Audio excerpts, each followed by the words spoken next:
Ladies and gentlemen, dear guests, dear viewers of our online broadcast, it is my great pleasure to welcome you all to the KörberForum tonight and for our series Making Peace. We have created this series in the year 2016 together with our cooperation partner, the Spiegel magazine. And so far we have addressed a couple of issues in this series. And the question that we always ask is that, is there anything to be learned from history, or do we always have to make the same mistakes again when it comes to war and peace in international relations?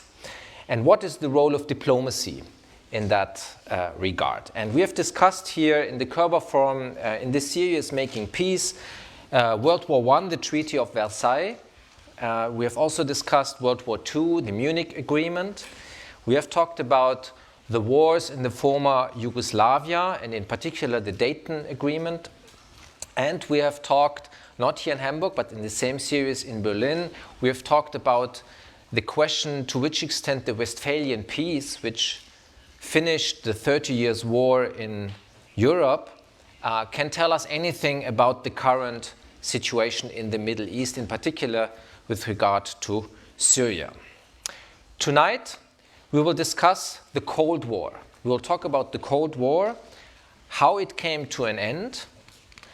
Was it just the fact that the Soviet Union was too weak and the West was too strong?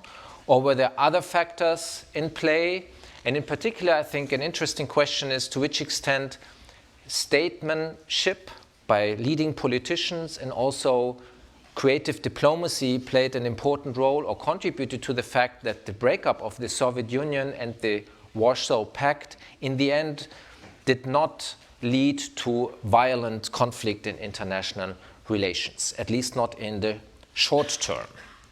So that's an interesting question. And another question that we're going to address tonight is whether there is something like a new Cold War now between Russia and the West in Europe and beyond. And I think there has been a lot of talk about a new Cold War, and it's no wonder when you look at the tensions between and the conflict between Russia and the West in Ukraine, the annexation of Crimea, but also in Syria, when you look at the arms race, the military build-up on both sides. So maybe there's reason to talk about a new Cold War, but also maybe not. Because when you compare our world today with the world during the old Cold War, it is a very different world we are living in. For example, at the time, there was a clear dividing line between East and West, between NATO and the Warsaw Pact. Today, there is no such clear dividing line. There are a couple of countries in between. And so the situation is very different from what it has been decades ago. So there's a number of really interesting issues at the table, and I'm really enthusiastic that we can have the best panel here that I can imagine to talk about these issues. At first, I would like to welcome our participant, our speaker from Russia, Dmitri Trenin. Dmitri, welcome. Oh.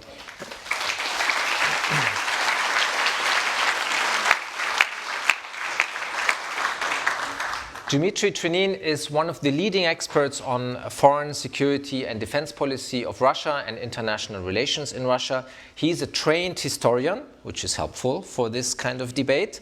And he has also served in the Soviet army and in the Russian army. So he has experienced both worlds, if you want, the old Cold War and the new Cold War. And for 10 years now, he's the director of the think tank Carnegie Moscow.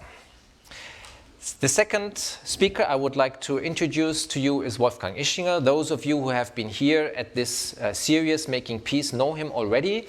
Wolfgang Ischinger, he's the chairman of the Munich Security Conference, and I think I can say under his leadership, the Munich Security Conference has become even more important than it was before. He is now also for 10 years chairman of the Munich Security Conference. He is certainly one of the most reputed and experienced diplomats that we have here in Germany. Wolfgang, it's a great pleasure to have you here again.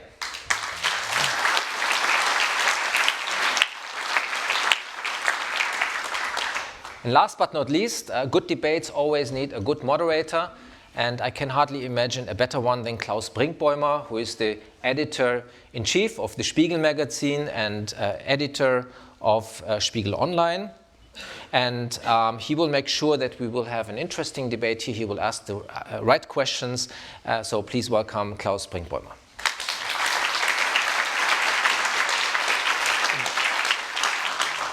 As always, at Körber-Stiftung, there will be a chance to ask your own questions and to comment on the debate. And with this, I would like to thank you for your attention and ask our three gentlemen to come to the stage. Thank you very much.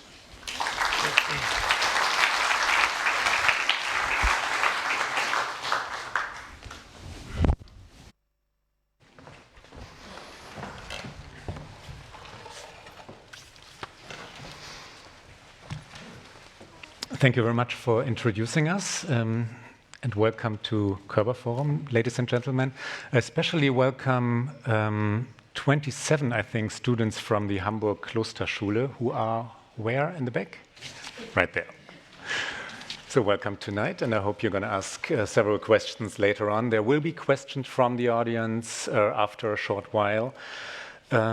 Before we start with the first question, there's one thing I would like to add about Mr. Ischinger, because in October 1989, if I'm correctly informed, you joined the train, or you escorted the train that brought East German citizens from the embassy in Prague to West Germany, right? So you really experienced the end of a Cold War. I was part of a team from the German Foreign Ministry that accompanied these East German refugees through the GDR to freedom, and it was a really very deep emotional experience. Anxiety, fear, and then this outbreak of joy when the train finally arrived in West Germany. Absolutely, one of the most gripping moments of in my 40 years as a diplomat.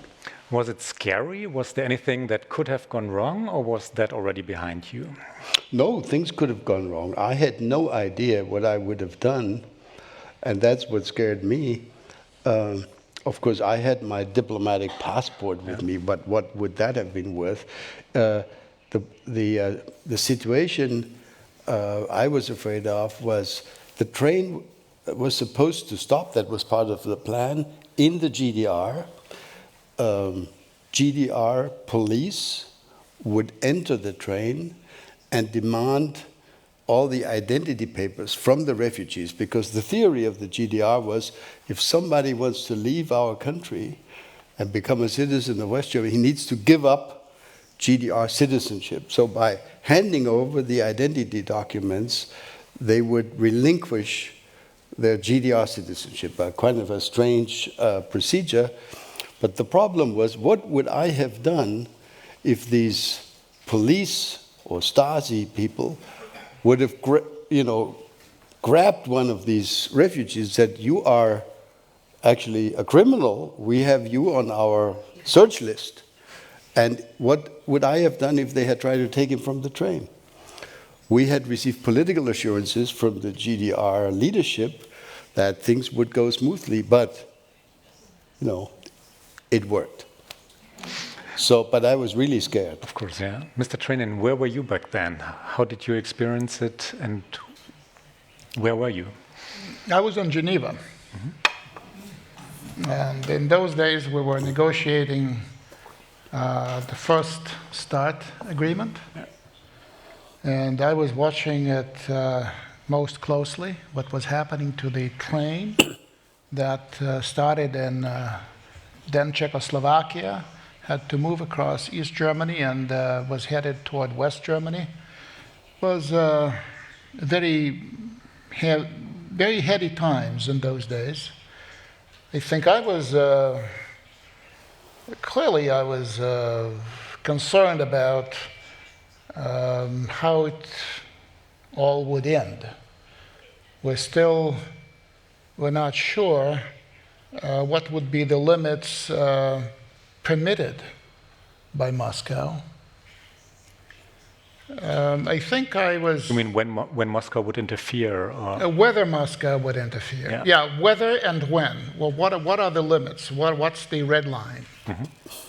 Because things have reached a point when the entire Soviet political, ideological, military posture in Europe was crumbling.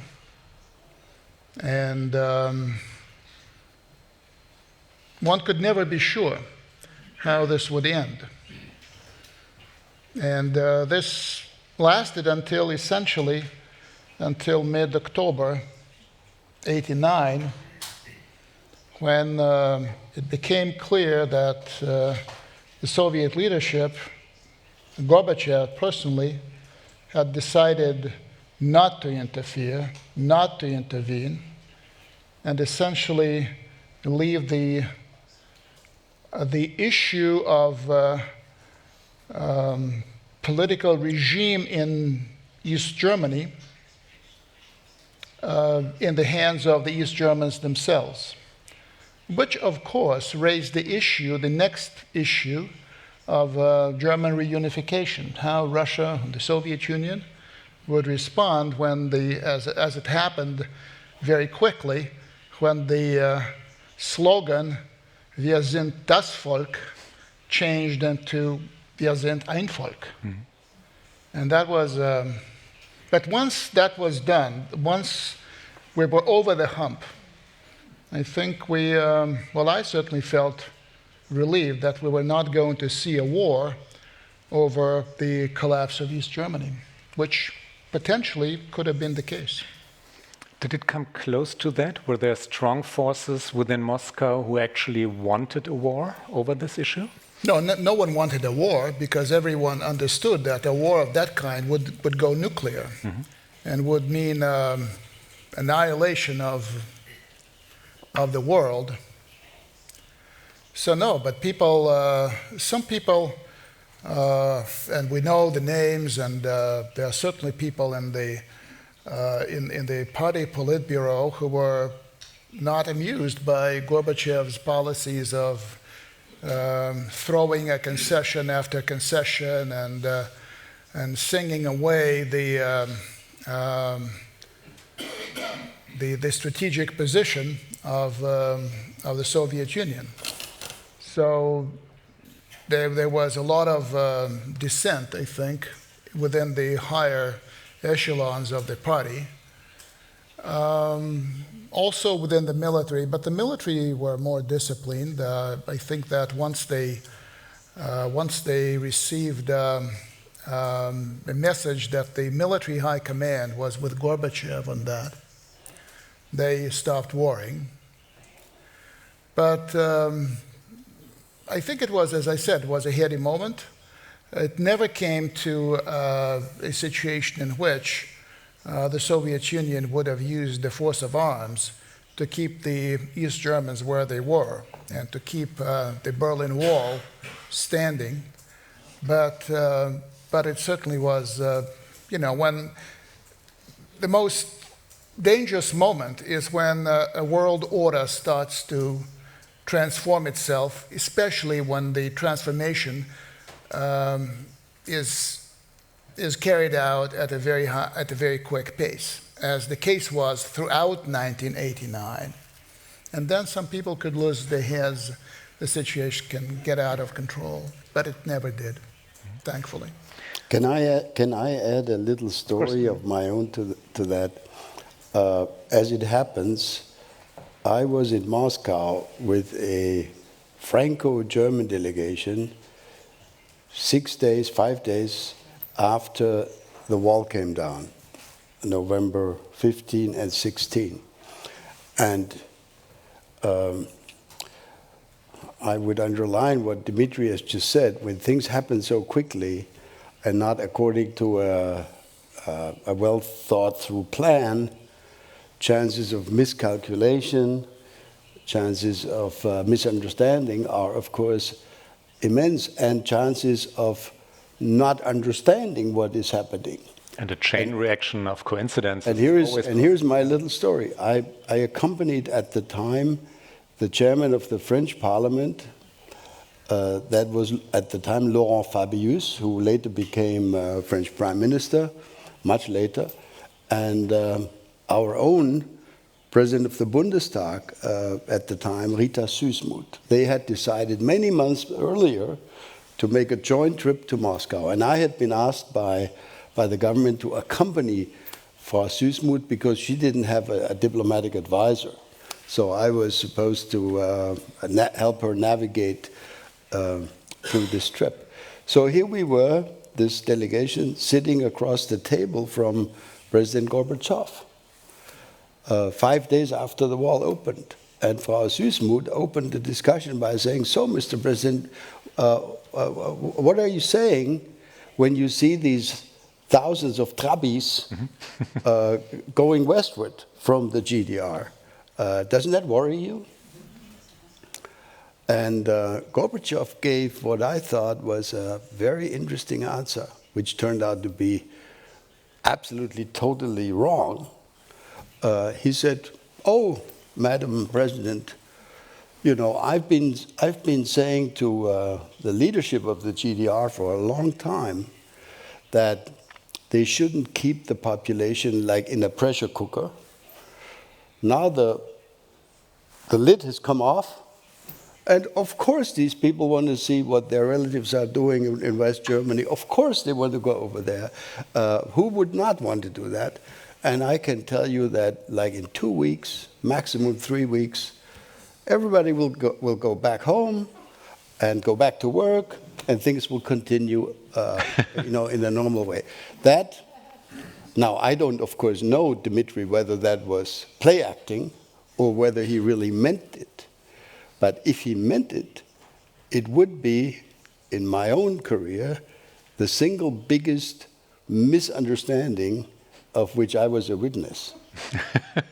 Because as he spoke, the world was changing in a totally dramatic way. A short comment on that.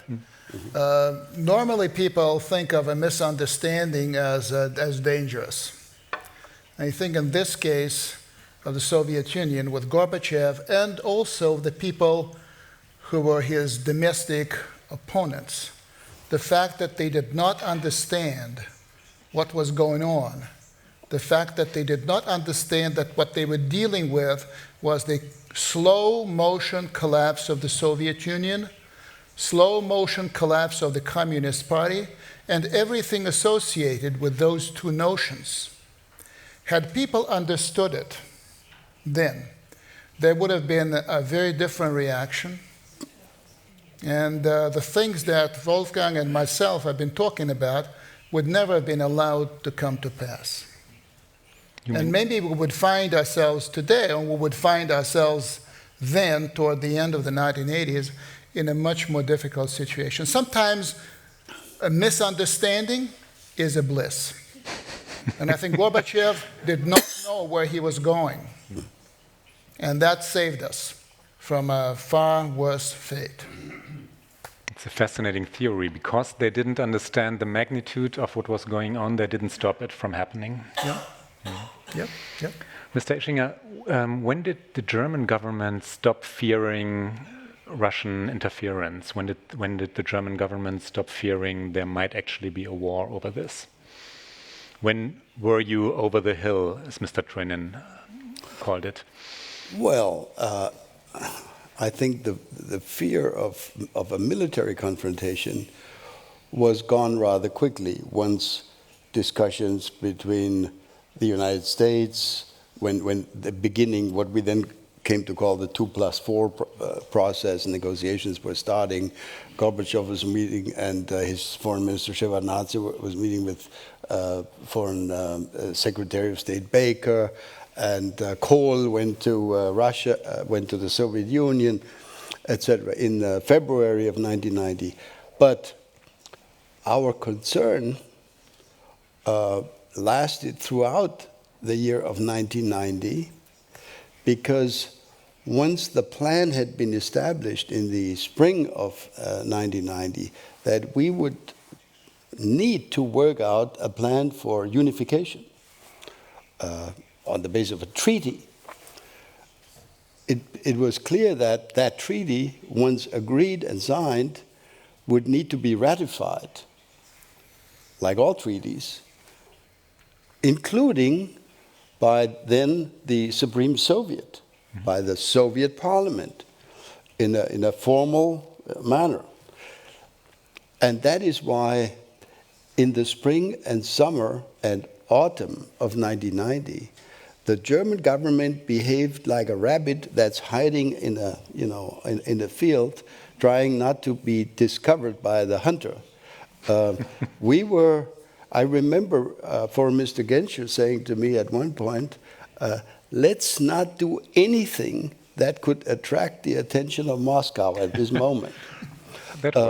Speaking of the beginning Iraq War, and one of the reasons why Germany was such a reluctant actor when the Iraq War broke out was that we were afraid that if we had started, as was demanded by our Western allies, that we had, for example, sent the Bundeswehr to participate in this war, some people in Moscow might have had second thoughts about what a good idea this unification process would be. So we were trying to have the lowest possible profile in order to make sure that, for God's sake, nobody in Moscow would start questioning the wisdom of letting this pass. When I introduced this story, I didn't mention your role back then. You were persönlicher Referent, special advisor to Hans-Dietrich Genscher, who was then the German foreign minister. When Mr. Paulsen introduced us, he mentioned a couple of possibilities. Was it statesmanship? Was it coincidence? Was it the weakness of Russia that actually ended the Cold War? What was it, Mr. Trenin?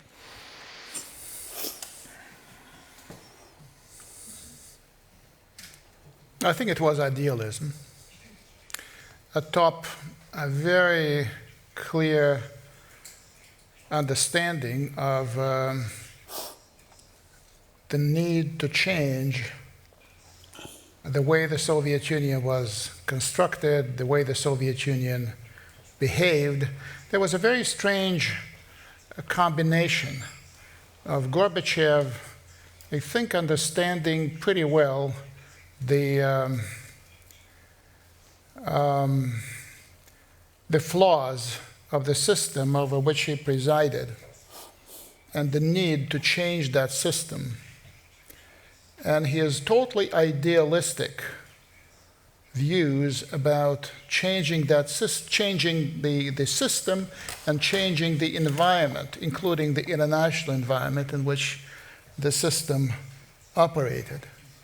So I think you have this, it happens in people. The same men and women could be at the same time very practical, very pragmatic, very down to earth on some things, and totally, out of this world on other things. I think it happened to the Soviet Union at that time.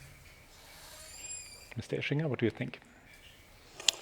Well, I would agree with that, but I would add that we were, or the world at large, was fortunate to have had at that time a relationship between the leaders that had to deal with this situation. On the Soviet side, Gorbachev and Foreign Minister Shevardnadze. On the American side, President Bush, 41, as they say, and of course Jim Baker, who was a very smooth and smart operator. And then on the German side, leaving aside Maggie Thatcher and Mitterrand, who were not so hot about this unification idea. But the personal relationship, that's the point I'm trying to make, was an important ingredient in avoiding a confrontation and in allowing this to go forward. I think there was an enormous amount of trust by President Bush vis-a-vis Chancellor Kohl. Bush simply trusted Kohl and told his advisors, no, he will do it in a way that will not to be to our disadvantage. And in the same way, I think Kohl managed to have a personal relationship with Gorbachev that helped Gorbachev to jump over this little hurdle, or this huge hurdle, actually, that was for him, giving the green light to this project. So I think there were objective facts and needs, but there was also an important element in terms of the relationship of personal trust that happened to exist between all of these important leaders of that spring and summer and autumn of 1990. And in hindsight, do you think that any of the leading politicians, talking about Bush, President Bush, or Helmut Kohl, or Genscher, have a strategy? Did they really know what they were aiming for? Did they see the magnitude of it all? Because Mr. Trenin just said that Gorbachev didn't. Well, I can only say, this is a German audience, and the older ones among us here will remember this. In the immediate aftermath of, the wall coming down, I think there was significant uncertainty among German political leaders. What does this mean? Where will this lead us? I remember a point at about the time when Chancellor Kohl made his important 10 points in the German Bundestag. Of course, his speech presenting the 10 points did not mention at all the word Wiedervereinigung. The word reunification was not in his vocabulary at the time. And I remember sitting in Genscher's automobile going from, I don't know, the Chancellery in Bonn at the time to some other event. And another person who was sitting with us in the car asked the question, is this the time when we should speak of a perspective of reunification? Sollen wir das Wort Wiedervereinigung in den Mund nehmen? And I remember Genscher said, by God, no. He thought this was going to be rocking the boat and maybe disturbing things in England, in France, in the Soviet Union. So it took, tell me if I'm wrong, my memory isn't very precise in this, but I think it took until after Christmas, 89, when people began to actively use the word Wiedervereinigung as the ultimate goal. So in other words, when the wall came down, we had no plan. We had nothing. We should have had something, but we didn't. What do you think about the Americans? Did they? Not really, I guess. The Americans had very, very intelligent senior staff members. And I would single out one who has become a good personal friend of mine, whom you know, Dmitri, Bob Zellick. There were others, but I would want to really pinpoint Bob Zellick. He was instrumental in drafting this idea of a process where the two German states and the four powers would in some way work together. In the beginning it was called 4+2. And then the German side thought, come on, this is not about you, this is actually about us, so it should be 2+4. And we insisted on this little protocol point.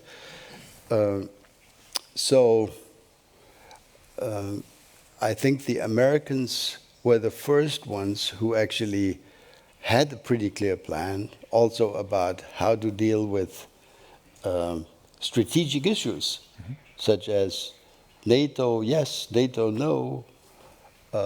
There were ideas floating at the time. What about if the reunited Germany would be neutral? And we know of these conversations that took place when somebody said to Shevardnadze or to Gorbachev, do you actually think you're going to be better off with a free-floating Germany that may not be tied into NATO? Is that really the Soviet interest? So that was trying to sell, a Germany that would continue to be a member of NATO. That question was hotly debated at the time in January, February, until, I guess, early March 1990. So we were in the fog for quite a while. Mr. Trenin, do you remember that? What was the Russian perspective? What role should Germany play after '89? Well, before I answer your question, let me just add that for Germany, the end of the Cold War meant Germany reunification. For Europe, it meant the end of the division of Europe. Mm-hmm. For Russia and the Soviet Union, that was very closely related to two things. One was the collapse of communism, rather the rejection of communism by the Russian people and the Soviet people themselves, an act of self-liberation. But it was also something else.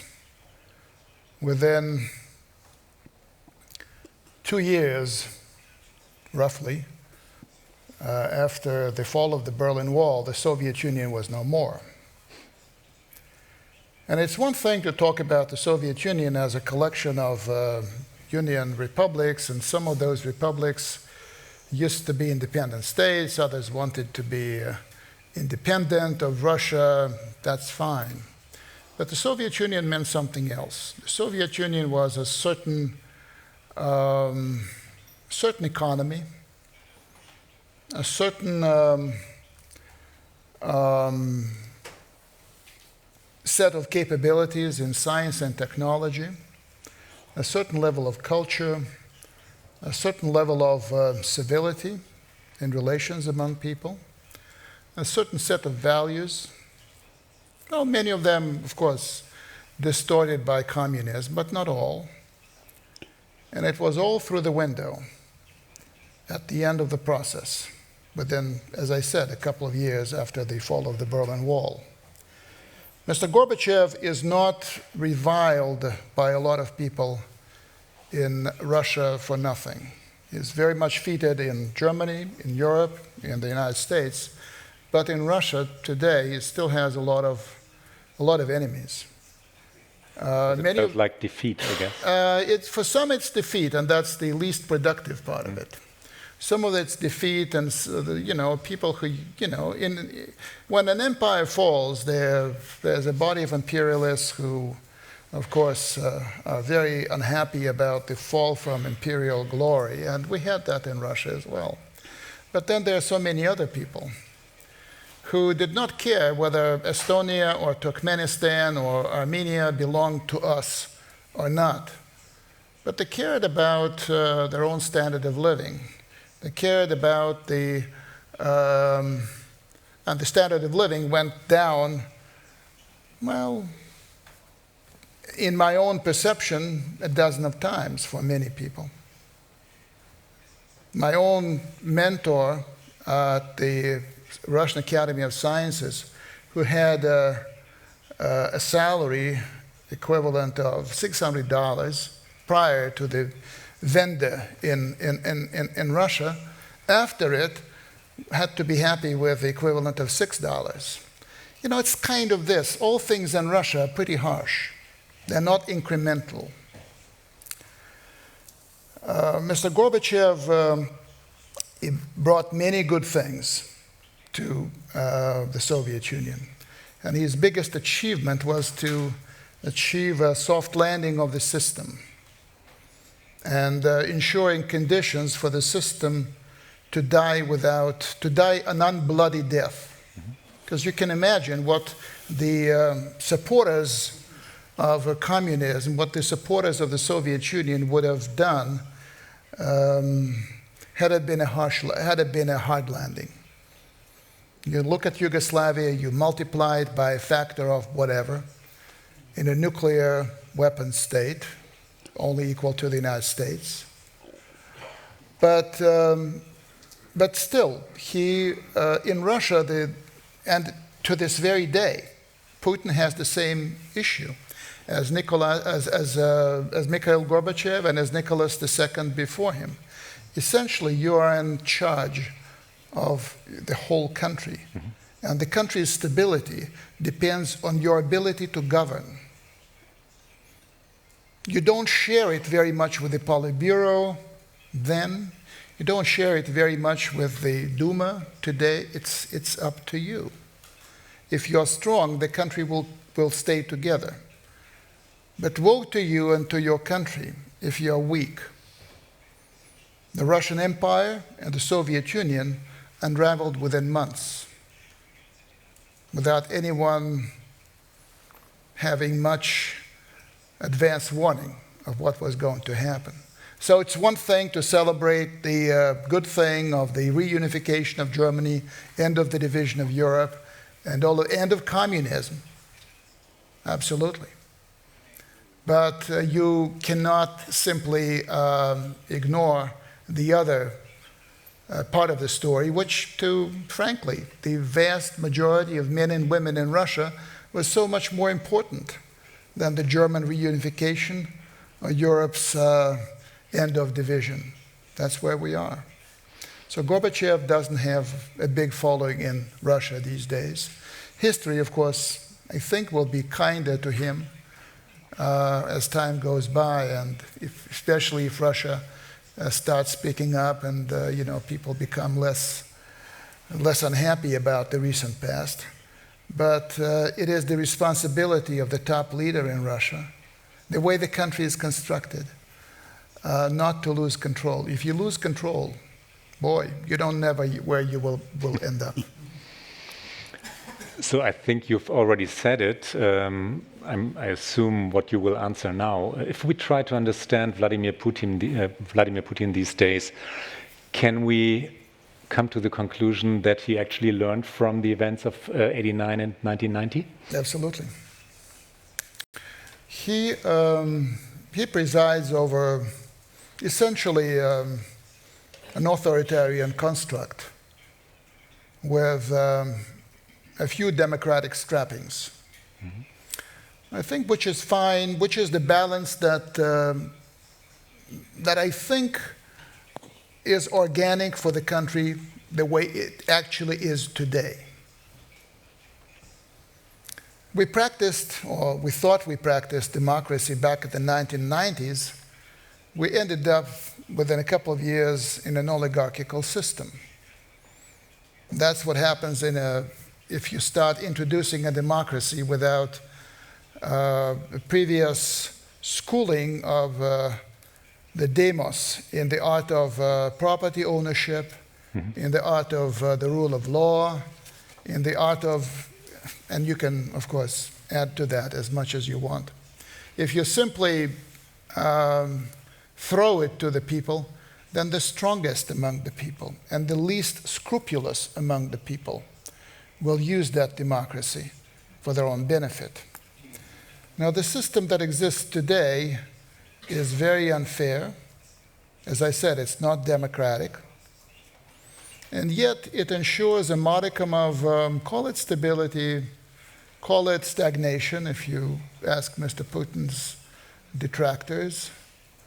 But at least this is the time when society can develop in a more or less organic way.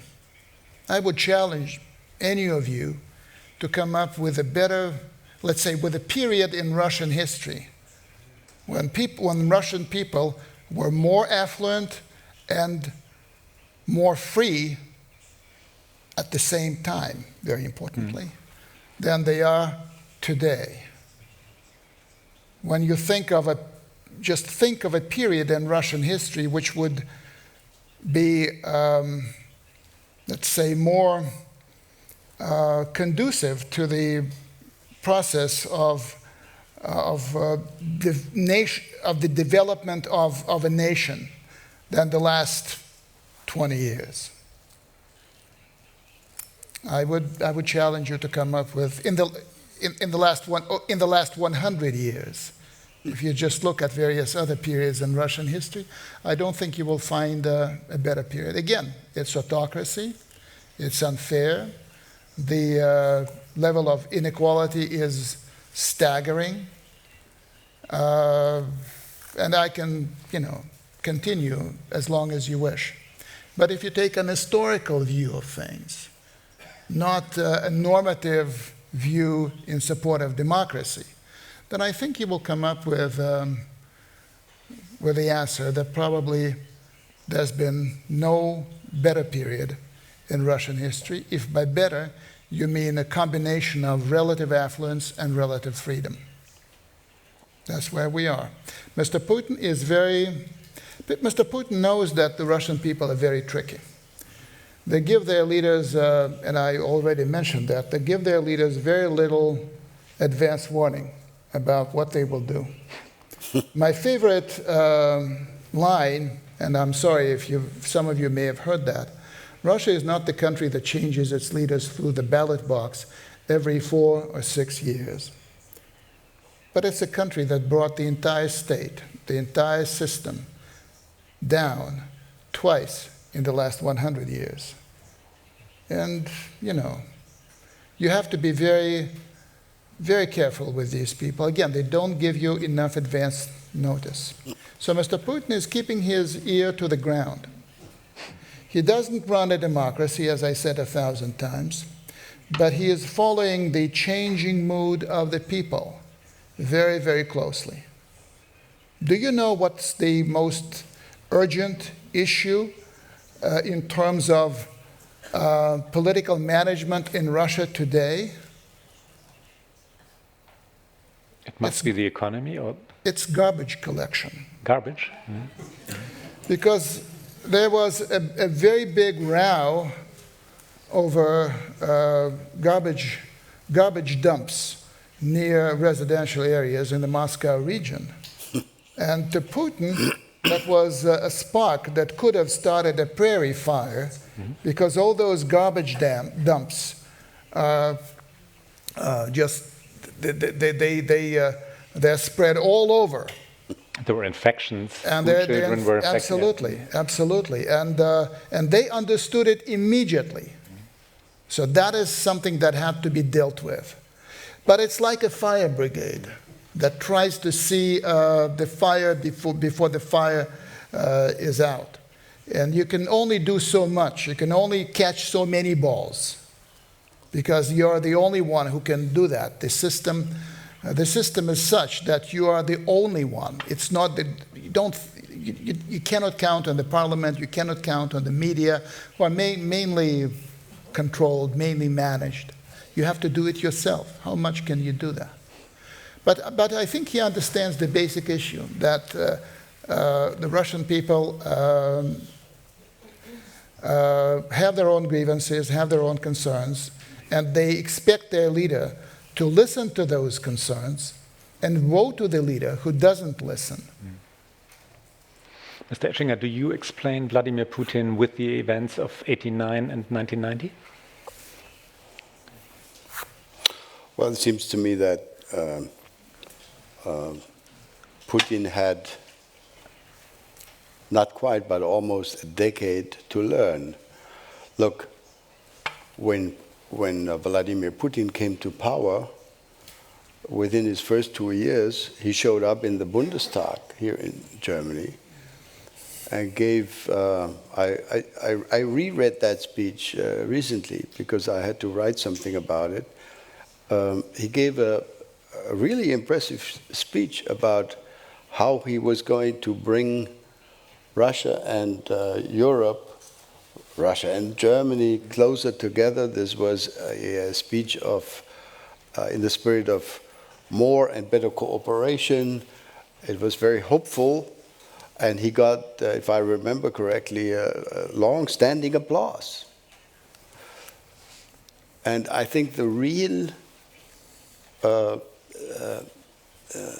the change in his policy considerations developed over the next, after this speech in 2001, over the following 5 or 6 years, gradually. This was the period of George W. Bush, of course. And yes, I think that Putin must have been a very, very close observer of what happened to Russia during the Yeltsin years, what happened to Russia when Russia was weak and was perceived as weak by the outside world. That Russia, I'm sure in Putin's view, and I imagine in the view of most Russian, of the Russian elite, often didn't get the deal Russia would have deserved. So by 2007, obviously he concluded that he had had it, and that he was not going to be, let me put it very colloquially, to be kicked around anymore. And that was when he gave this, almost in retrospect, 11 years ago, 2007, when he gave this rather grim speech at the Munich Security Conference, where he said, this has got to stop. It was a speech against American unilateralism, American domination. It was a speech about the negative after effects of the ill-conceived Iraq War, and a number of other grievances, beginning with Kosovo and you know the list. So in a way, it is from my view, or from the view of our elites, it is understandable that he reacted in the way that he reacted and warned the West that this needed to change.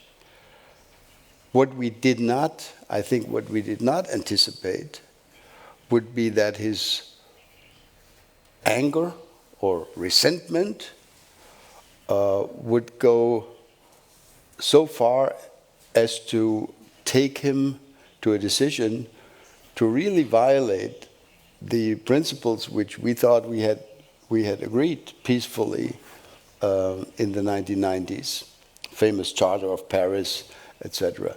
When this little war in Georgia started in the summer of 2008, and then, of course, more importantly, the Ukraine. 6 years later in the case of Ukraine. And sometimes I wonder whether we are not now stuck in a kind of a tremendous and growing narratives gap. The Russian narrative, it seems to me, has been, and driven by Putin and his supporters, Russia has been getting a very bad deal. The West has been doing what the West wanted to the disadvantage of Russia, and that's got to stop. This is the Russian perspective now. That's the Russian narrative. And there is, unfortunately, Dmitri, tell me if I'm wrong, I have not found any little willingness. You exempted, I'm exempting you from this judgment, among the Russian elite of self-criticism.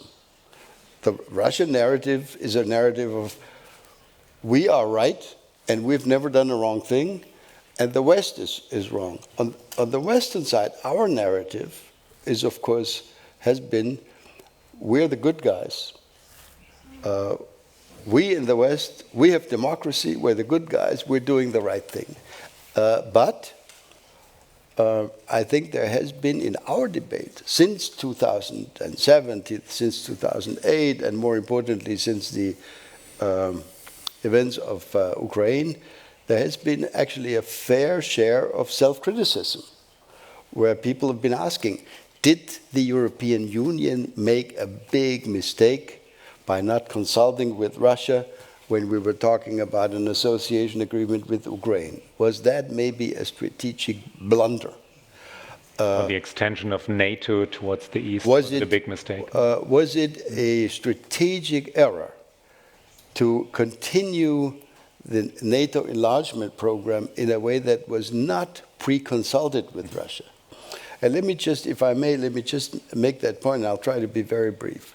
You see, in the early stages of the NATO enlargement program, beginning in the mid-90s, we made sure that each and every single step would be pre-consulted with Russia at the very highest level. Helmut Kohl went to see his friend Boris Yeltsin and came back and said, no, Yeltsin doesn't like this idea of inviting Poland, Hungary, etc.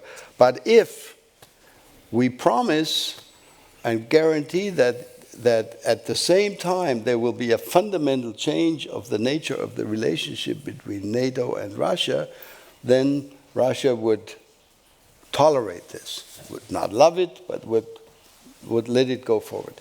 And in this same spirit, we kept working with the Russian side until the end of the 1990s. Unfortunately, and that would be an example of Western self-criticism, what I'm saying here, at about the time when George W. Bush took over in Washington, this willingness to consult the Russians to find whether you would step beyond their, the point where it's going to be painful for them, that somehow was not continued. And of course, the culminating point was reached in the spring of 2008, when the Bush administration, ill-advised, I think, proposed before a NATO summit in Bucharest in late April or so of 2008, proposed that Georgia and Ukraine should be given an upgrade in a non-technical manner, an upgrade, we called it MAP, Membership Action Plan, towards NATO membership. And when Chancellor Merkel, who had just been elected, she was less than 2 years in the job as chancellor, when she and the French and a few others objected to this plan and said this goes too far, and Putin is going to hate it, and we're going to have a real problem. Bush said, if I recall correctly, he said, but I promised it to the Ukrainians. I can't take it back. Take it back. I've given my word. So they sat down, our wonderful leaders, and drafted the communique themselves, which is always a bad idea. You should never let them do this themselves. You should let the pros do it.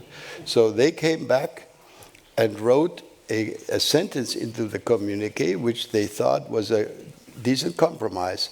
The communique said, without a date, Ukraine and Georgia will become members of the North Atlantic Alliance.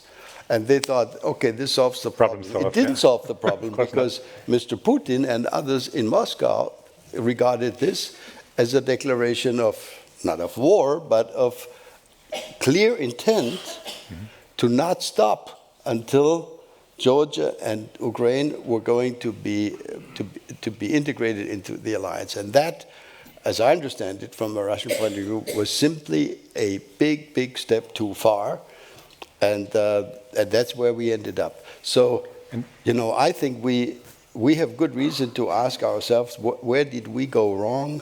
Did we make mistakes? Did we misunderstand the Russian intentions? What I regret is that I'm hearing a lot less from the Russian side about that maybe it was a bit of an overreaction to annex Crimea and to start militarily interfering in eastern Ukraine. Russia, it seems to me, insists to this day that they are right and we are wrong. And that's not a good basis. And that is why, and that's the key point here, that is why today we have the almost total absence of mutual trust. And interestingly enough, in the Cold War days, when you had a conflict of systems, which was global, a deep confrontation going on for decades. There was sufficient trust to start agreements, to negotiate and conclude treaties. The list of treaties concluded between the US and the Soviet Union, or with us, Germans, think of the Berlin Four-Power Agreement, the list is long. So the unfortunate fact is that today, in the post-Cold War period, we seem to be far less capable of trusting each other and agreeing something and working out treaties and making peace than was the case during the real Cold War 30 years ago. I, of course, wanted to get to the situation of 2018. Is this a new Cold War now, or is it even worse than the old Cold War times? Mr. Trenin. If you allow me a few comments on Wolfgang's remarks, I'll try to be very brief. Yes, because I want to get to the present. Right, absolutely. I think Mr. Putin's three key takeaways from the Cold War, or rather from the end of the Cold War, could be summarized as follows. A, the weak get beaten or cheated. 2, your most important constituency sits at home. It's not your foreign friends. It's not how popular you are in the United States. It's not how popular you are in Germany. It's how popular you are in Russia that should concern you most of all. And thirdly, never trade your sovereignty for economic goodies. All these concessions after 1988, which was the turning point in Soviet foreign policy, have to be better understood in the context of very sharp penury that the Soviet Union experienced. Mr. Gorbachev was just short of money. Serious.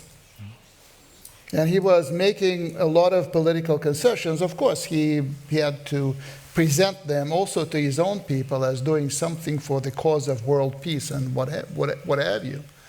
But essentially, he was very short of money. He started reforming the Soviet system. He didn't know how, and the system began to collapse. So in order to maintain the system somehow, he needed a constant flow of money. With regard to self-criticism, I think Russia is still reeling from the chest thumping in terms of repentance that the country experienced in the later years of the Cold War. Everything that had anything to do with the Soviet Union was immediately repudiated. The entire history, all the intentions, all the actions of the Soviet leaders, everything. The word patriotism became a dirty word for about a decade. If you called somebody a patriot, you were essentially insulting him or her. So I think Russians essentially are pretty self-critical people among themselves. They know that they're not perfect. They know that they are far less than what they boast to the outside world. They all know that. There's a tremendous, still very thriving culture of double second guessing. And if you open the Russian internet, the number of critical voices outweighs the number of pro-government voices by a certain pretty big number. Crimea and Ukraine, some families and lots of friendships collapsed because people took different views of Crimea and of Ukraine. It has not yet reached the level where it counts, because for Mr. Putin, this is the decision that he took. And he realizes that he has to follow through with that. He has to, it's not the time for him to start self-doubting and reversing himself. Because that would make him look weak. Yes, because once he starts looking weak, then the whole kingdom may go down the drain. You should understand that. You may think that by making concessions, you will find yourself again in a new Yalta or a new Helsinki discussing the future architecture in Europe. Mr. Putin knows that you are deluding yourself if you think that way.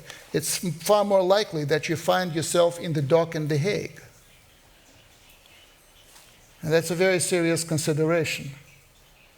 So people have to be very careful about all those things. Now, with regard to the Charter of Paris and all that, I think that the first event that brought the Russian leadership and the Russian public to their senses was what was happening in the Balkans. The Balkans War, in which the West took a very clear side and did not stop at using military force, including bombing a European capital, including killing hundreds of people who had nothing to do with the crimes committed in Kosovo, most of them, I think. Maybe 699 out of the 700 reportedly dead. And then the Russians realized that the only thing that keeps them from that fate that Serbia was being delivered was nuclear weapons.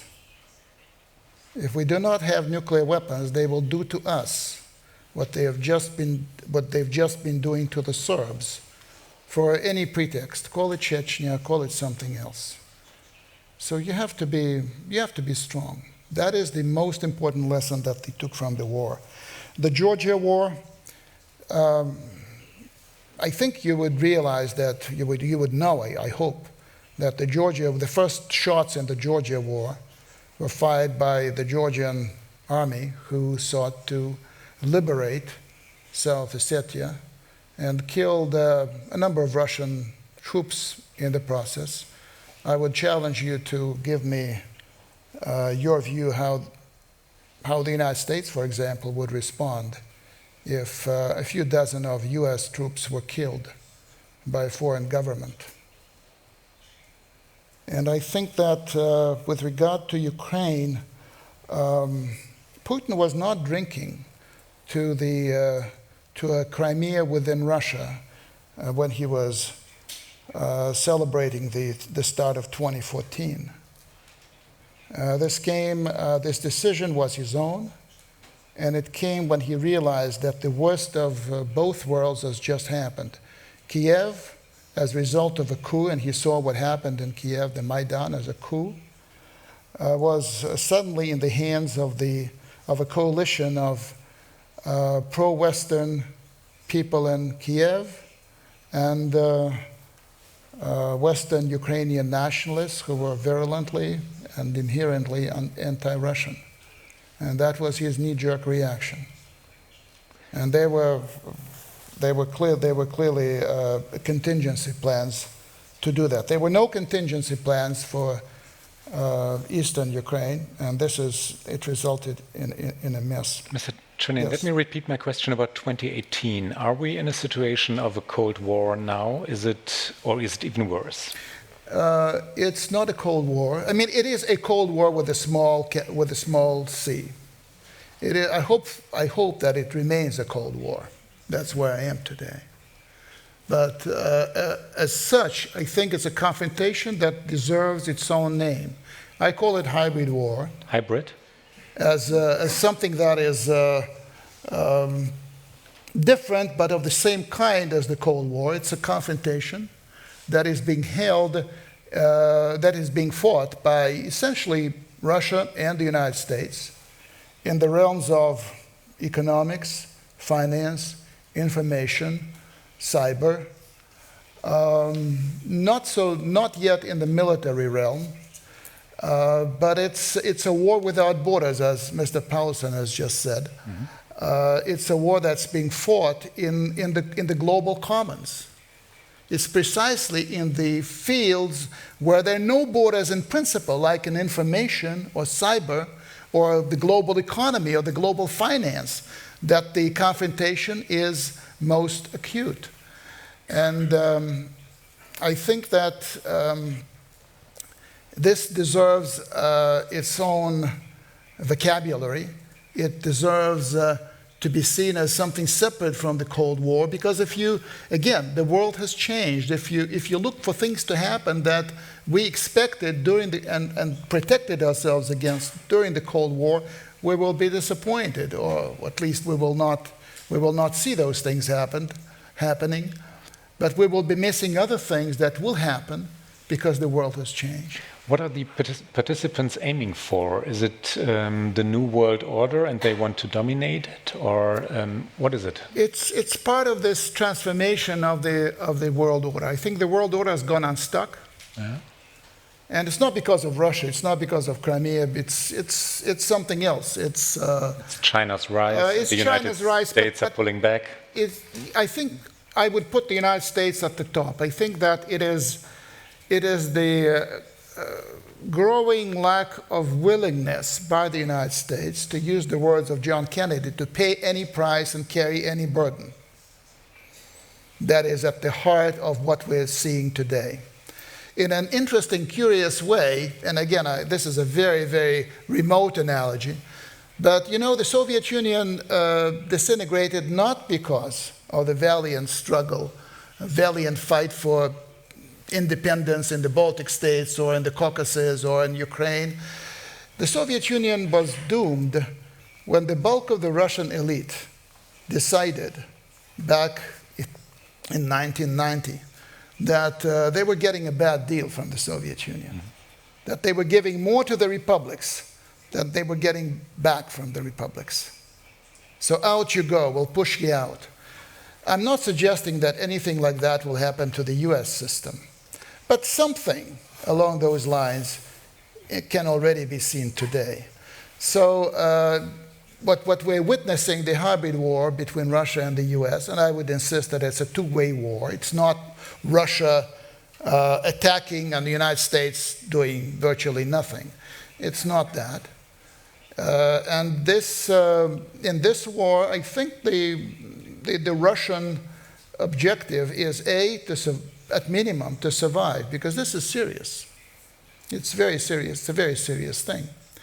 B, to be able to find a new balance in its foreign policy now that the Western option is off the table. Western integration option is off the table. Thirdly, in this very difficult situation of sanctions, try to do something about the economy without making serious strategic concessions to the West. That is more or less the Russian thing. Ultimately, the Russians believe that at the end of the transformation of the global order, and that will take a long, long, long time, many decades, the United States will reduce itself to the role of just another major great power. The end the US dominance that Putin militated against in Munich in 2007 will be history. And I think at some point it will be. Now, for the United States, I don't think that there is a policy, a strategy in Washington about anything, except that Mr. Trump, I believe, is doing a lot of things to make, essentially, every day to fight his domestic war, which is very serious, which is the most serious thing for him. But already about his re-election. It is about his re-election, but it used to be about his impeachment. It's no longer. It's interesting. People used to talk about impeachment. Now they talk about re-election. Interesting. But I think that whoever is pushing the Russia policy in the United States must be guided by one, to the extent they think strategically, to the extent they think ahead, and I think some people do, is that you need to pile up as much pressure on Russia inexorably as you can. So heap more and more and more and more and more and more sanctions on Russia, so that at some point Russia will crack. And then we'll see. I may be very uninformed about things, but this is what appears to me the only credible, again, in my eyes, the only credible description of the US approach toward Russia. Just make it crack at some point, and then we'll see. Mr. Ischinger, you were the ambassador in Washington, not during Donald Trump's times, of course, but what is the American goal in this Cold War? What do the Americans want? Well, or how do they look at Russia? If I may, let me just briefly also make a point about the question of the old Cold War and what this is. It is not the Cold War. I think it leads us in the wrong direction if we talk about it as a new Cold War. It's wrong because it also suggests that it is about a kind of a bipolar world where there are two superpowers competing against each other. That's wrong. How would you describe it? How would you name it? It's not bipolar anymore. It's not two superpowers that have rough parity, as was the case during the Cold War. I wrote it down here. The US economy today is roughly 20 trillion. Russia's is less than 2 trillion. In the Cold War days, it was the US economy was maybe double the Soviet economy. So it's a totally different kind of parity. And thirdly, this is no longer, as was the case in the Cold War, about an ideological, rather fundamental rivalry. Everybody is more or less happy with capitalism and the market. And it's also not a global competition. Look, when you look closely, what is this conflict at the moment about? It's about a few hotspots. It's not global. It's about Ukraine. It's about Georgia. It's about Syria. And you can add maybe a couple of other points, but it is not a global competition, which is why I believe that it is actually solvable. I don't think of this situation as unresolvable. The old Cold War required a major effort or the disappearance of one of the actors to be overcome. Which eventually happened. But this, I think, could, with smart policies, and if we find ways to avoid loss of face on either side, could actually be resolved. You asked me what's the word for it. I don't have a good word for it, but it is certainly not a new Cold War suggesting a bipolar global competition. It is a confrontation between Russia and Western Europe, and certainly including and led by the United States, at least until a little while ago. We don't really know how this will evolve. I have the worst fears.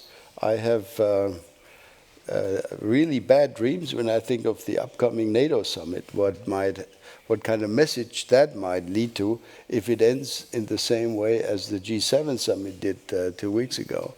What message that might be for our Russian friends.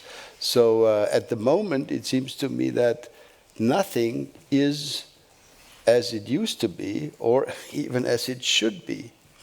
And let me just add one little observation. I think among the real, and you mentioned it, Dmitri, among the real differences between the old way in which strategists were thinking about conflict and confrontation, how to deal with it. The real difference between those times and today is that we have cyber. We don't currently use weapons to shoot against each other. But we have these wonderful instruments that can produce huge damage, can even manipulate elections. Yes. Can change political landscapes. And I'm not suggesting that it's only Russia that uses these methods. They've become rather popular. So we really live in a brave new world where those who do things to others can be hardly detected or identified. That's a major difference to the so-called good old days when it was pretty easy to identify this particular airplane comes from which Air Force or Army or country. So very different situation, but no Cold War. And do the United States aim to crack Russia, as we just heard? Well, I don't think so. I think if they did, they'd be really stupid and dangerous. Because the last thing, and I think this is clearly a European consensus, Western European consensus, what we want, what our governments want, is a stable Russia with which we can do business and with which we can live in harmony according to established rules. Last thing we want is regime change in Moscow. If there are folks in Washington who believe that that's a desirable outcome, I think that would be really extremely dangerous. Going for regime change turned out to be dangerous even in small, non-strategic countries where we produced, or they produced, extremely unfortunate results.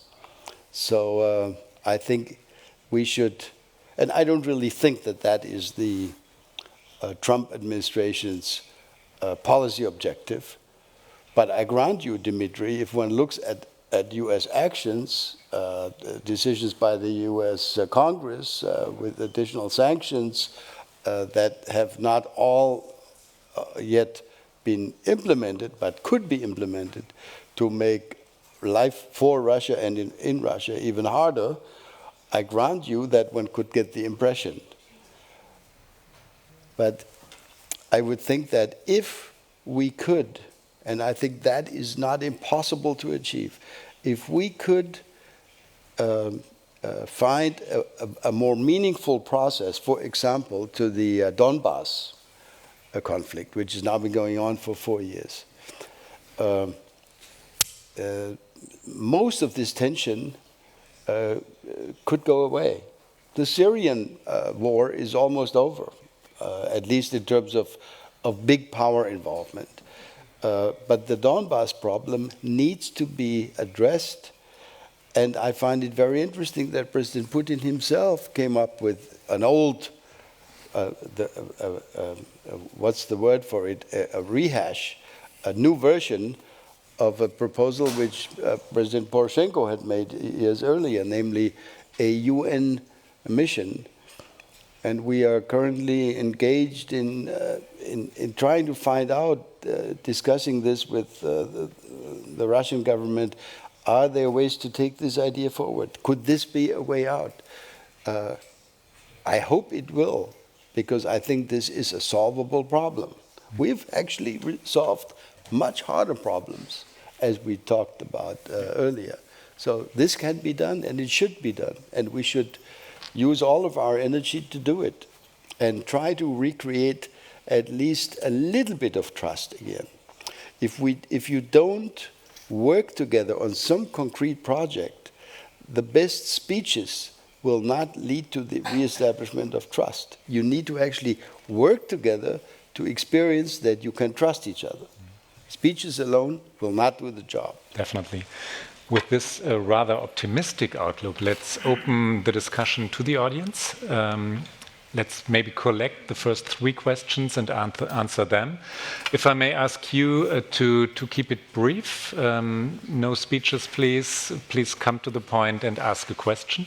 Bitte keine langen Reden, sondern stellen Sie bitte Fragen, damit wir antworten können, beziehungsweise damit unsere Diskutanten antworten können. Please.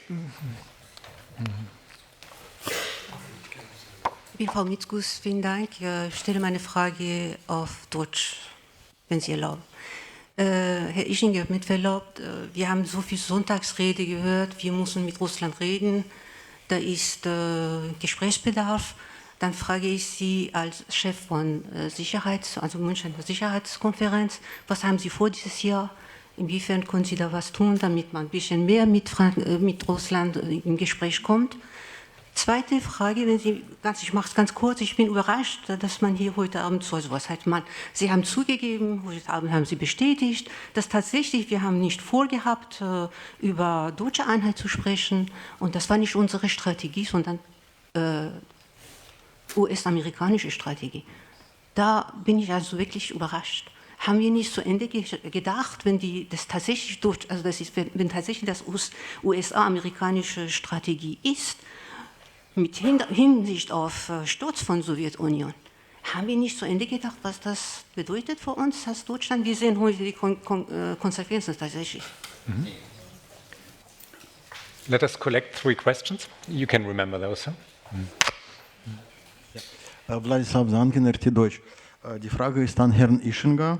Ich weiß, dass Herr Trenin Deutsch versteht, deswegen ich stelle auch die Frage auf Deutsch. Sie sagen,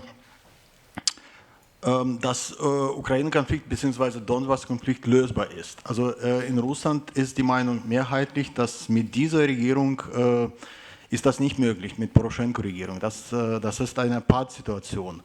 Können Sie erläutern, der Westen unterstützt fast vorbehaltslos in geopolitischen Fragen die Poroschenko-Regierung. Können Sie erläutern, inwiefern ist die Lösung des Konflikts möglich ist? Zweite Frage ist, Sie haben gesagt, ich habe übelste Befürchtungen bezüglich kommenden NATO-Gipfels. Können Sie auch da erläutern, welche denn? Und die Frage an Herrn Trenin, darf ich? Sie haben noch Ende des Jahres 2014 gesagt, uns stehen harte Zeiten der Konfrontation bevor. Jetzt höre ich dieses Vokabular nicht. Sie sagen hybrider Krieg und so. Haben Sie Ihre These ein bisschen relativiert, ein bisschen so angepasst, aufgelockert? Ja, danke.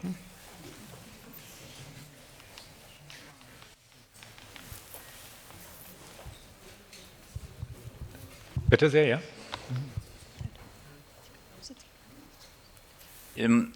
I have some questions.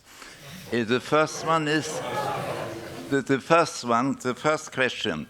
The weakness of Russia in the years of the 19th. The reason for this weakness I think that was the war of the 2 wars in Chechnya. Russia was highly involved in this wars in Chechnya and therefore developed weakness. At the same time, too fast enrichment of some people in Russia after the abolition of the communist system. The second comment. The bombing of Belgrade in Serbia you didn't mention that Serbia had a big debt for the genocide which the president of Serbia, made against the Bosnian people around Sarajevo. And now the third point. So, excuse me, do you have a question? Yes, that is. Okay. The third point. You talked about the garbage which has to be collected from Gorbachev. No. So I understood. No. We had the same experience in Germany after the Treaty of Versailles. No. In the German exterior policy between 1933 and 1939, there was a lot of policy of home of Germans into the empire. Excuse me, sir, can you come to the point and ask a question? It is the question. Please. My question is, do you fear that Putin has also this vision of Russian coming back into Russia? Okay, thank you. So these were actually more than 3 questions. The security conference, Mr. Ischinger, the American strategy, Poroshenko, how can we solve the situation with the government of Poroshenko, NATO? I think you did take notes, didn't you? Okay. Mr. Ischinger first. So if you want me to start, these are all very interesting questions. Yes, they are. With your permission, I'll just select a couple of points in order to allow more dialogue. Mm-hmm.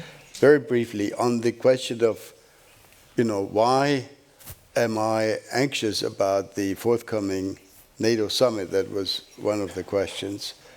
Well, the NATO summits in the past have been events where NATO members offered to each other, assurances of working together, reassurance, and solidarity. If President Trump does what he did recently at the G7 event, this NATO summit could result in something quite different from an expression of solidarity and cooperation. Quite frankly, I am worried that, I hope I'm wrong, my impression has been when I look at recent tweets and statements by President Trump, seems to me that we, the Germans, are in a very particular way in the crosshairs, im Fadenkreuz, of Mr. Trump. Because of certain trade issues. We don't want to go into the details of the trade debate, but also because he believes that NATO is actually a deal where we pay them to protect us. The truth, the details are slightly different, but quite clearly President Trump believes that we have not paid him sufficiently. And in order to make the point, I would not be surprised if he were going to really create quite a scene in Brussels. I hope I'm wrong, and I hope this will be a harmonious event. Second question, why are we supporting Ukraine? Well, first and foremost, we believe that the biggest eastern neighbor of the European Union, which Ukraine is, needs to be a stable country, hopefully a less corrupt, but a stable country in the future.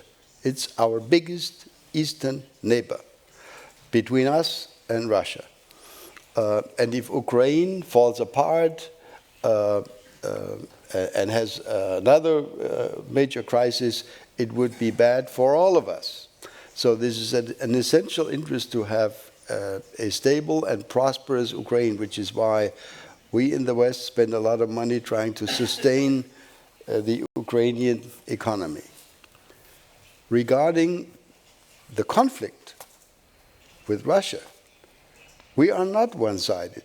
We concluded with Russia and Ukraine the Minsk agreement, which both sides need to implement. Now, both sides claim that the other side is not doing what it's supposed to do, and we have therefore suggested what you always do in these diplomatic situations. You say, well, why can't you simultaneously do this, and while you do that, a little step here, a little step there, and we get closer. Unfortunately, we have not made any progress, but I would absolutely refuse to accept your suggestion that we are sort of blind on one eye, supporting only Ukraine and accusing only Russia. The problem is Russia is the aggressor. Ukraine has not occupied a single inch of Russian territory, but with the help of Russian military equipment and men, Ukraine has lost has lost control at least of a significant portion of their own territory. That is a kind of an uneven situation, if I may put it quite clearly. I'll stop here. Mr. Trenin. Well, let me briefly comment on that, and then very quickly also on the other two things. I don't think that the Minsk agreement can be implemented because it doesn't work in Ukraine's favor. It is essentially tilted toward Moscow. It was concluded at the time when the Ukrainian forces were being decimated at Debaltseve, and Chancellor Merkel was very worried, and rightly so, about an escalating war. So there was never any chance that the Ukrainian nationalists would leave any government in power in Kiev that would start implementing Minsk. I think Putin is now in consultations with Merkel, and the Russians are working with the Germans on the UN role, potential UN role in Donbass. But make no mistake, I don't think it's about solving the issue. I think it's about essentially presenting a kindlier face by Russia to Germany and Europe. Russia is able to make non-strategic concessions, and I think it will make those concessions, which will improve the climate, the societal climate in Europe and in Germany vis-à-vis Russia. The hybrid war is between Russia and the United States. Europe has been caught in crossfire from the Russian perspective. Russia does not see Europe, or Germany in particular, as a combatant in that war. Now, on whatever I was saying before, I was one of the first people who started talking about a new Cold War back in late February 2014. Mm-hmm. Very quickly, I always questioned myself. And I always contradict myself after a period of time when my former arguments do not stand up to the reality. And I very quickly understood what Wolfgang was discussing, that those are very different things. The Cold War and what I call, for want of a better word, a hybrid war now. I think at the end of 2014, I came to the conclusion, I think maybe early 2015, at the time of Minsk, that the crisis was over. And we were in a new steady state. This new steady state is the hybrid war, which will take maybe a couple of decades, maybe less, we don't know. But it's a long confrontation. Thirdly, with regard to what's on Putin's mind, Putin, I think, is one of those who would associate himself with a popular saying in Russia: those who do not regret the passing of the Soviet Union have no heart. Those who want to bring it back have no brains. And very smart, actually. I think he sticks with that. Because, a breakup of any country, is a catastrophe. It is a catastrophe intensely felt by lots of people. You go to the Caucasus, you go to Transnistria, you go to Chechnya, go to a lot of places in the used to be the Soviet Union, and you ask people, and they will tell you that the end of the empire resulted, as it did out in other places, Hindustan, I mean, you name it. It resulted in a lot of lives being lost, and a lot of damage being done. So let me stop here. And let's get into our second and final round of questions. I did introduce the students earlier on. Anything you want to know? Now it's the moment of courage. Come on. Please, over there. Wenn man grundsätzlich davon ausginge, dass sich Russland sowohl aus Georgien als auch aus der Ukraine zurückziehen würde, sehen Sie dann die Möglichkeit, dass die Sanktionen, die derzeitig implementiert werden, beziehungsweise auch die sich auf die Nord Stream Pipeline beziehen, fallen würden? Oder wäre Ihrer Ansicht nach da noch weitergehendes Potenzial, dass dies aufrechterhalten wird? Mhm. Okay.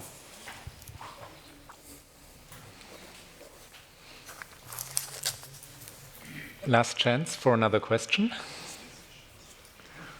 Right here. The gentleman here.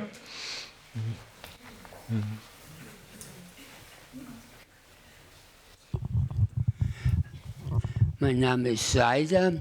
Ich habe von Ihnen beiden, von eben Herrn Ischinger und Herrn Ischinger gehört, das zentrale Problem scheint zu sein, dass es keine Vertrauensbasis mehr gibt zwischen Russland und dem Westen. Meine Frage ist, welche konkreten Maßnahmen oder Projekte können Sie sich vorstellen, die Deutschland unternehmen kann, damit Russland langsam wieder Vertrauen gewinnt? Okay. Thank you very much for your question. And the last one back there. The courageous teacher speaking. First of all, thank you two gentlemen for these very interesting insights in international politics. I think this was a very interesting event tonight. We were dealing with different strategies for solutions of war or conflicts, international conflicts, and you mentioned that there could be a strategy to solve, for example, the Donbass problem. And I understood that you said that there is a UN mission that they are discussing about. Could you briefly tell us something about it? So what's the strategy behind it, and how do you solve those conflicts on the international, or in international, how do you say, in international, when you talk internationally in politics, yes, and things like that? Could you tell us something about it, please? Thank you. Who wants to start? Who starts? Me? Okay. First question was about sanctions.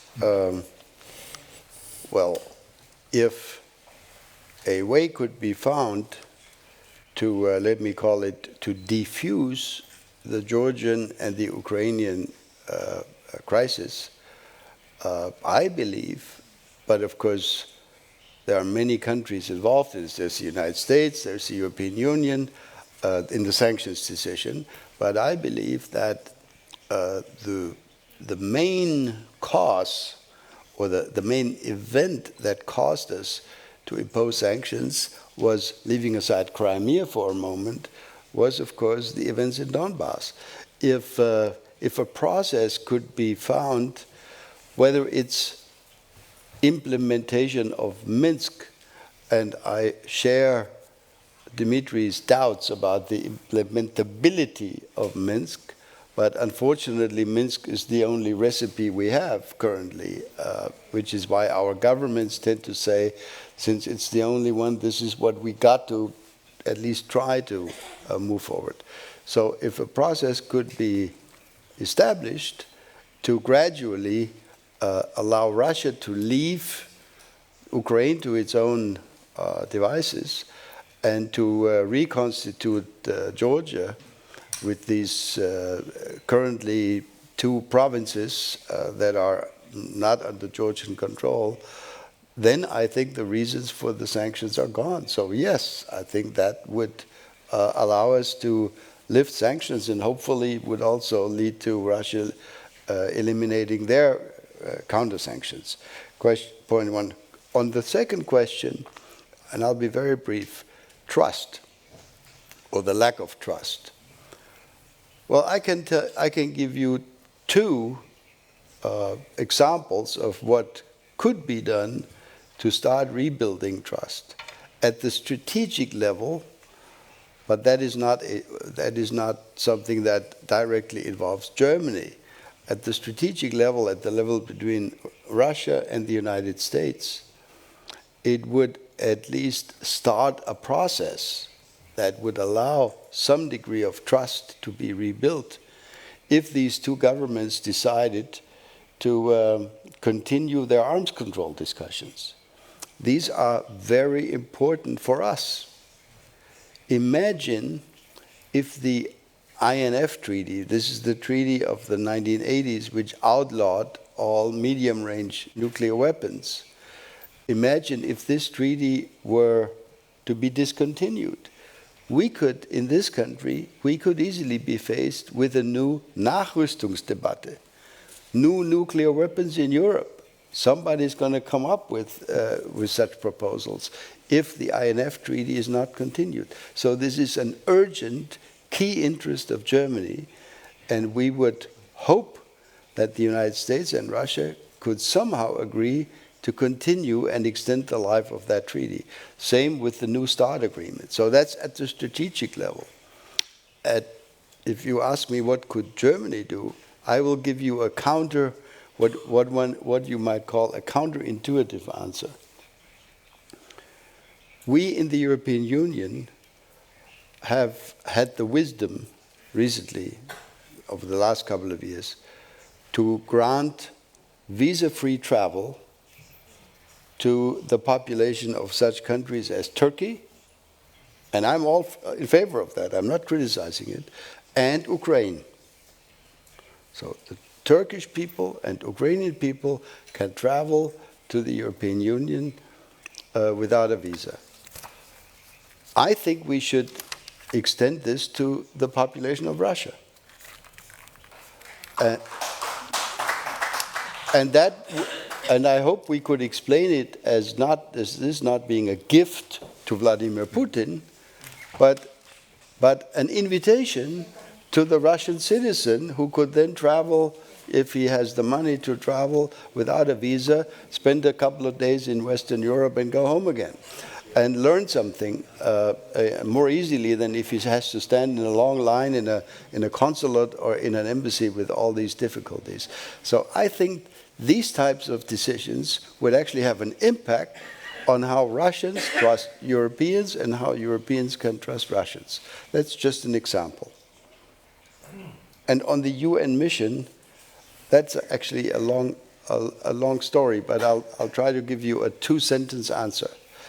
Don Rumsfeld, the former unpopular Secretary of Defense of the United States, used to say, and I served as ambassador in Washington when he was Secretary of Defense, he used to say, and he said it a number of times in my presence, if you can't solve a problem, enlarge it. Okay, so what does that mean?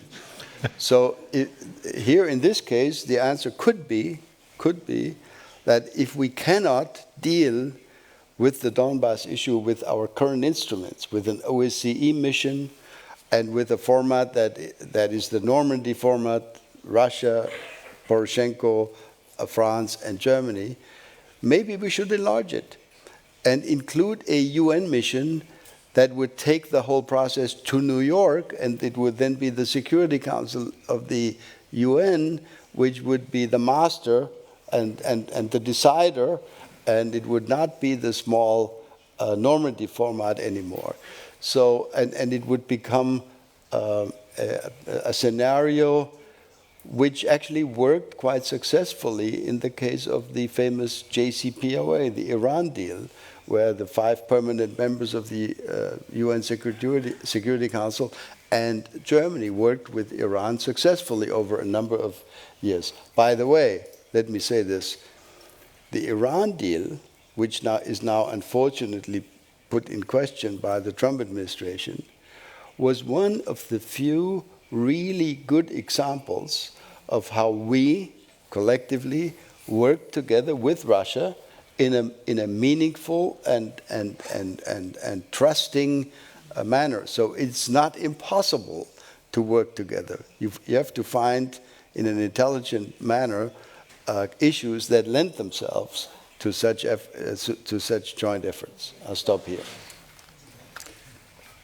Well, in the good spirit of self-criticism, I think I should admit that I've made a mistake. The mistake was when I suggested that Wolfgang goes first. Because his conclusion is... He's answered it all. So much, of course, but it's so much more optimistic than my conclusion. Yeah. So again, with all due apologies, I don't think that the hybrid war is much easier to end than the Cold War was. The Cold War ended in a miracle. But the hybrid war will take, I think, a long time to end. It's not a conflict born out of misunderstanding. I think there's enough, or maybe too much understanding between Russia and the United States. Essentially, this is not about Donbass. This is not about Crimea. This is not about Syria. Who cares about Syria? unfortunately. It's about the global order. And Russia is perceived, and I think rightly, as a country that is openly and boldly and rashly challenging that order in a big way. At the time when many Americans have developed doubts about the longevity of that order. And Russia is also, of course, Russia is not the central challenger to the United States' position in the world, but it's the weaker of the two major powers that challenge that position. And as the weaker party that does not... You mean Russia and China? Yeah, between China and Russia, Russia is clearly the weakest, or the weaker by far. So it makes a lot of sense to attack Russia, because it doesn't cost you anything. If you start attacking China, there is a cost immediately coming in. Now, Russia is free. You can bash Russia as long as you can, as long as you want, and totally free. I think that the idea of Russia returning to the rules-based world in reality means Russia returning to the world where the rules are set by the United States, essentially. And I think in that world, the principle goes, do as I say, don't do as I do.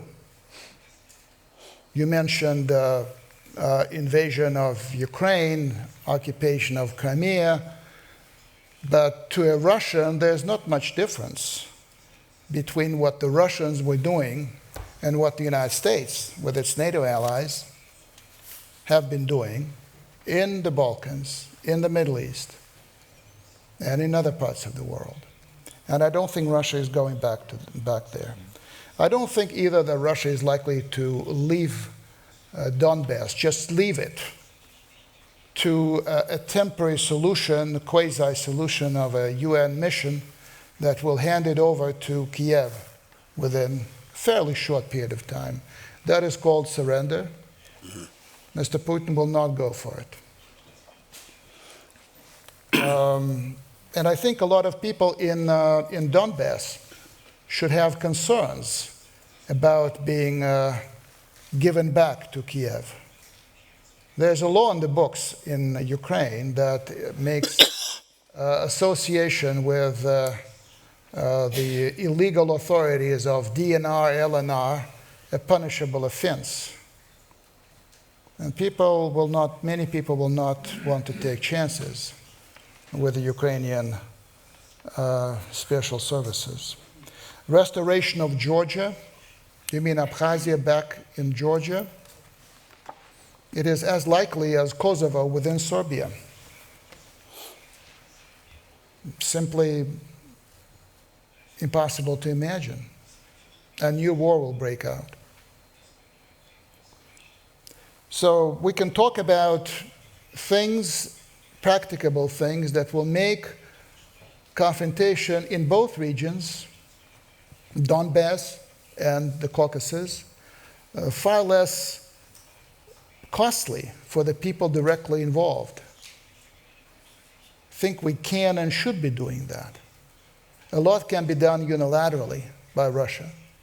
And I don't know, I left a few copies of a paper that I recently done on the subject, and I suggest a few unilateral moves that Russia could take without giving up its strategic interests in both cases. Frankly, where I stand, so that I don't hide behind Mr. Putin or whoever, I would go with the people.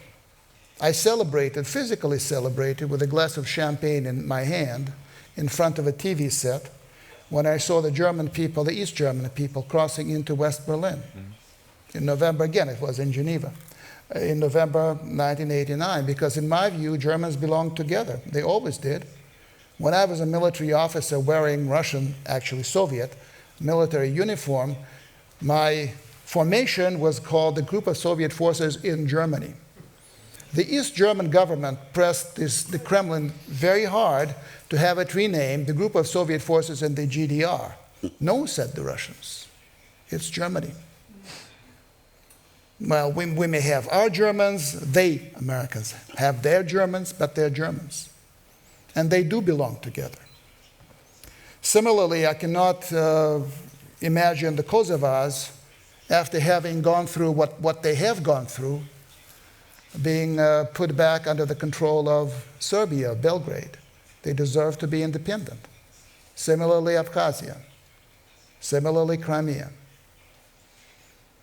I think we need to think about all these things and find solutions rather than trying to impose the things that we once decided will be immutable forever. Of course, our diplomacy failed in many cases, including in Ukraine, tremendously. And I think that there was a lot to be said about Western policies with regard to Ukraine. I'll just, again, in the good spirit of self-criticism, I will say that Russia's policies leading to the Ukraine crisis, right up until February 2014, were so bad that their failures cost us less than their success would have cost us. The worst thing that could have happened to us is the success of the policies that Russia was pursuing in 13 and early 14 in Ukraine. Very finally, I don't think we should delude ourselves into thinking that trust can somehow be rebuilt very quickly between Russia and Europe, Russia and Germany. I think we should take a different aim, and that different aim could be something like predictability. Not that trust is something that you give unqualified. I trust you. Doesn't mean I trust you 55.5%. It means I trust you 100%. Predictability and confidence has varying degrees. Mm-hmm. So I think that is where we need to aim. And I think it works both ways. You ask an audience in Russia whether they trust the West, including Europe. Many will say, no, we don't. So predictability is based on a good understanding of where the other side is coming from. Unfortunately, one of the worst things on this hybrid war situation has been that we live in increasingly we live in echo chambers. We only talk with like-minded people. And any departure from like-mindedness is treated as treason. Mm. That is very bad. That will lead us to where we don't want to be, I'm sure. And very, very lastly, at the time when we have very difficult political relationships, we're not living in the Cold War situation. There are no walls, there are no barriers. Let us exploit the ample opportunities that exist to expand and deepen relations among people that can be trusted. I can trust any one of you, right? And it's something that we need to capitalize on. Relations among people, relations between cities, relations at the business level, that is what's going to be, I think, very much needed in today's very difficult world. But let me just add the final phrase, which should inspire some confidence. I think that this hybrid war will be kept cold. In that sense, it will be a cold war with a small c, which is as much as we could hope for today. Thank you.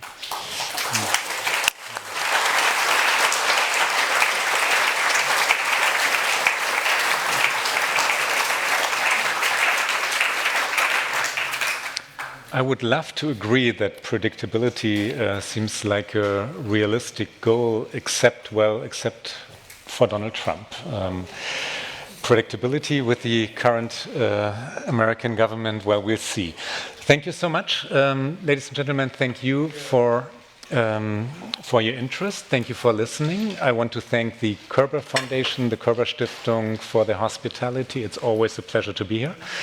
Thank you again, Mr. Ischinger, Mr. Trenin. It's been a history lesson. You took us back into the train of 1989. and you took us into the present times and really made us understand what's going on in Russia. Thank you so much. Thank you.